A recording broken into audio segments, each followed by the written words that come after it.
The 37th movie in the Marvel Cinematic Universe, Fantastic Four First Steps, is now in theaters, directed by Matt Shakman, who has worked with Marvel before on some of their Marvel TV stuff. He's getting a shot to direct this film, and this is a very important film because this is the movie that's supposed to take us into Avengers Doomsday. Unless something changes, the very next title on the slate is Avengers Doomsday. This is my non-spoiler review. I'm bringing this review to you on the 24th of July.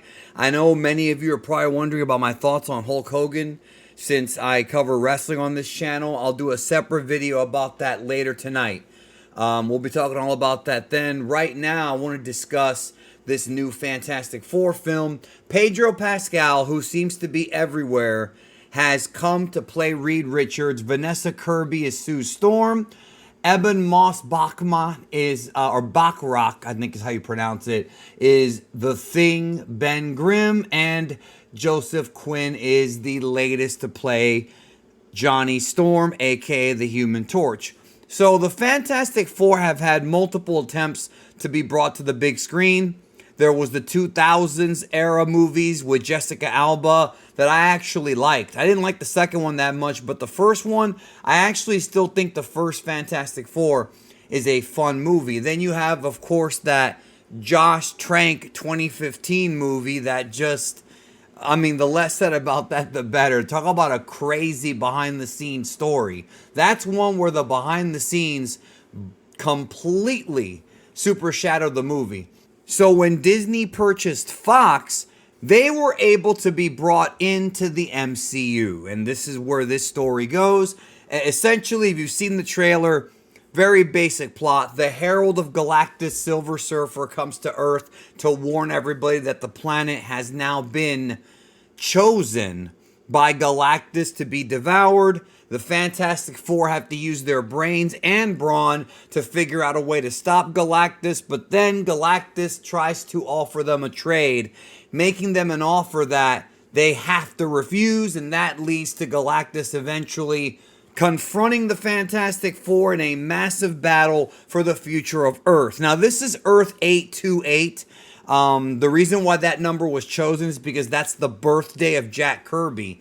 And let me tell you something about Jack Kirby.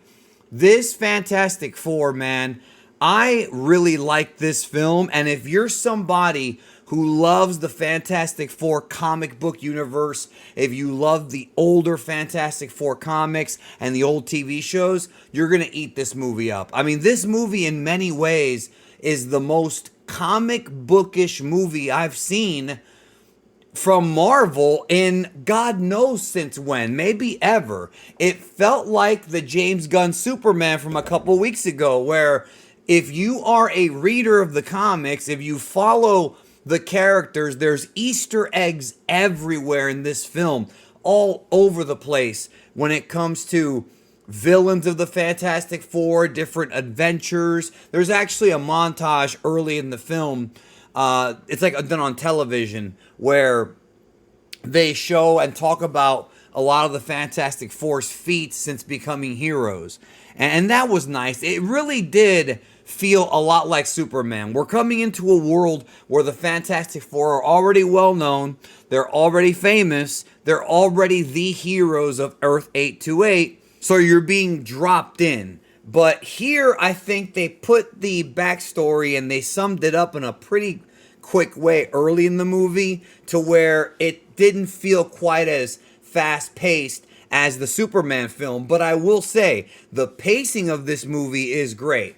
Now, as I mentioned before with Jack Kirby, there's a ton of stuff here. There's a ton of really goofy, like techie, like we've talked about this in the build-up. The trailers and everything, we've seen that this alternate Earth is kind of like the 60s, but in a futuristic retro kind of way. You've got flying cars, you've got, you know, interesting technology. People don't have cell phones. At least I didn't see any cell phones. Maybe I missed it, but I didn't see any cell phones in that world. And people still kind of behave like they have old school CRT TV still. Can you imagine living in a world where you've got flying cars and rocket ships that can take off and land with ease, and also CRTs and no cell phones. Like, you know, it's crazy. But I'm going to tell you this. That's the first thing that I really loved about this movie. Let me tell you. The world that Matt Shakman creates is one that I would love to live in. Like, it just seems like such a fun, positive, like there's not really that many issues. The Fantastic Four have brought the world together. We're in a stage of world peace. They're still supervillains. And like I said, tons of Easter eggs. You either see them or you hear them mentioned, just stuff that you can go digging through your comics to go find. It really did feel like the proper way to do a reboot, and putting it in an alternate Earth makes the most sense because where have they been all this time? And they can do that kind of retro, kind of classic sci-fi Jetsons type of universe to make it different from the typical 616 universe in the movies. That's more like our universe, but also has more advanced technology. There's a lot of sci-fi in this movie. And that's one thing I want to talk about when it came to performances. Pedro Pascal, to me, is an absolutely phenomenal Reed Richards. They captured his warmth, his caring, and his intellect. He's always thinking. He's always trying to come up with stuff. He's a super genius. He's a mathematician. He can figure things out. He can unlock puzzles when it comes to matter and space and time. And just, we've never seen Reed Richards on the big screen be this smart. And if you like the comic book Reed Richards, you're going to get him here. And his chemistry with Vanessa Kirby is great. You believe that they are a married couple. You believe they love each other. You believe that they care about their family. You know, Vanessa Kirby, her eyes, like, this is talent, because you would swear that she was in love with this man, and that the writing and the way they play the characters, you know, and she is in love with him in the universe. I'm saying that her acting conveyed that. They had really, really good chemistry. Obviously, The Thing and Human Torch, they're more like badass slash comedic. They're all part of the family, but they feel more like support for the two leads, except for in the third act. I think they were pretty smart with what they did in the third act. And the way they did Human Torch in this film was also very cool, because they actually got his eyes right when he's flamed on. Like, they nailed that. And like The Thing, you know, I really liked the Michael Chiklis version from 2004 or whatever. This one was my new favorite. He's dealing with, and it's all done very subtly, like he's dealing with what has happened to his body, doing the best he can to live the way he does, trying to be human but still in pain because he doesn't feel human, because they've all changed, but he's the only one that does not have a human form. And so he feels like an outsider. It was very subtle in the way they did it, but because the Fantastic Four are already famous in this world, there's a lot of love and support. They have fans, and they are also very honest with the people. In fact, maybe a little too honest. There's a part in this movie where Reed Richards gives away something that he really shouldn't have given away, or maybe it was the wrong time to give it away, that leads to a problem. And it's just because Pedro Pascal just plays this sweet, honest man. Like, the thing about the Fantastic Four that it has most in common with Superman is how lovable these characters are. Like, you actually care about the Fantastic Four. They made me care about these characters. Now, I want to talk a little bit about Ralph Ineson as Galactus. Easily the best portrayal of Galactus ever.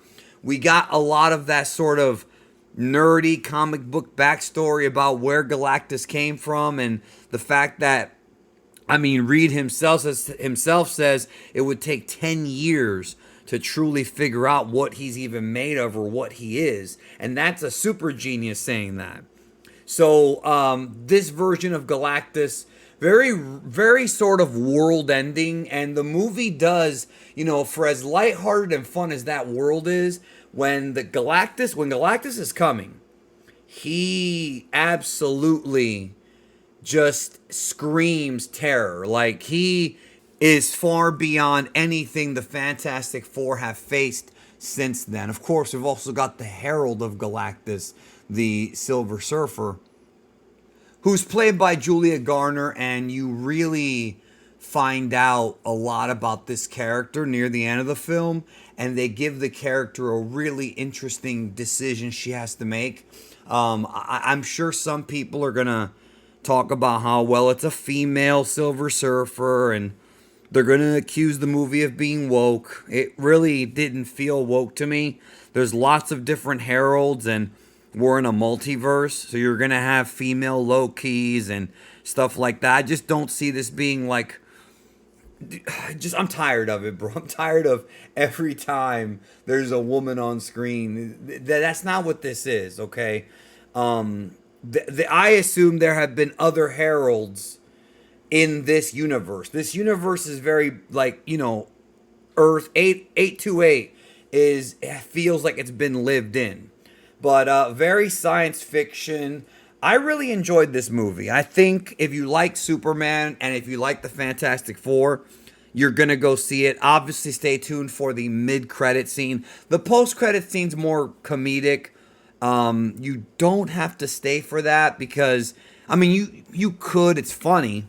But the mid-credit scene is the one that I think people of the MCU who are looking forward to seeing what happens next, that's what they'll be most interested in. But yeah, man, I enjoyed this movie. I had a good time with it.